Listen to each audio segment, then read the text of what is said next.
के भिवानी में एक ऐसी दर्दनाक घटना हुई है जिसको सुनकर आप भी पूरी तरह से हिल जाएंगे। एक 19 वर्षीय मनीषा की ऐसी बेरहमी से हत्या करी गई है कि उसके गले से हड्डियां और मांस तक गायब है।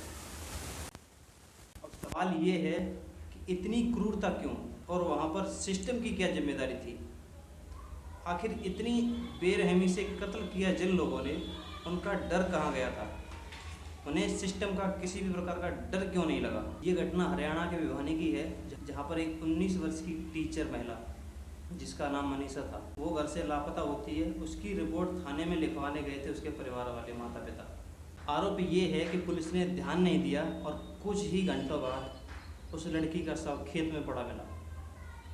सबसे डरावनी बात ये थी कि उसके गले से हड्डियां और मांस तक के टुकड़े गायब थे। इतनी बेरहमी से उसकी हत्या की गई। गांव वालों का कहना ये है, अगर पुलिस समय पर काम करती तो शायद उसकी जान बच सकती थी। इसको लेकर पूरे गांव में एक गुस्से का माहौल है और लोग सड़कों पर उतर आए हैं। सरकार ने भारी दबाव महसूस होने के कारण यह केस एसपी को सौंपा है। गांव और आसपास वालों ने तो दुकानें और बाजार तक बंद कर दिए गए।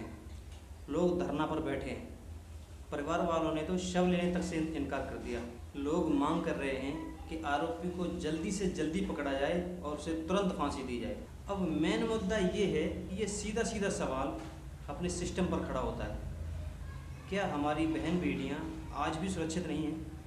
हमारे देश को आज़ादी तो मिल गई थी अंग्रेज़ों से, लेकिन क्या हमारी बहन बेटियों को और हमारे समाज को इन जैसे राक्षसों से आज़ादी मिल पाई है? तो सवाल खड़ा होता है सिस्टम पर।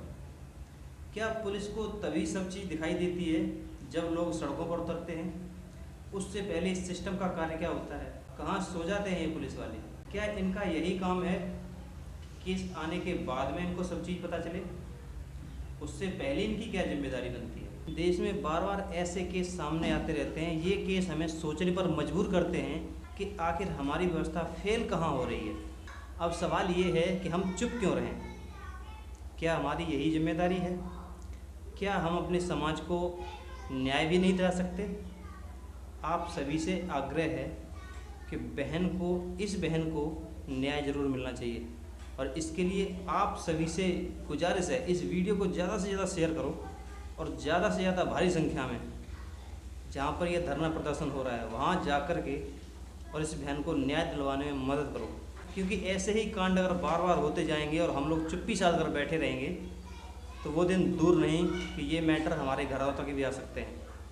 इसलिए हमारे सिस्टम को मजबूत होना पड़ेगा और सिस्टम को मजबूत बनाने के लिए सबसे पहले आपको मजबूत होना पड़ेगा।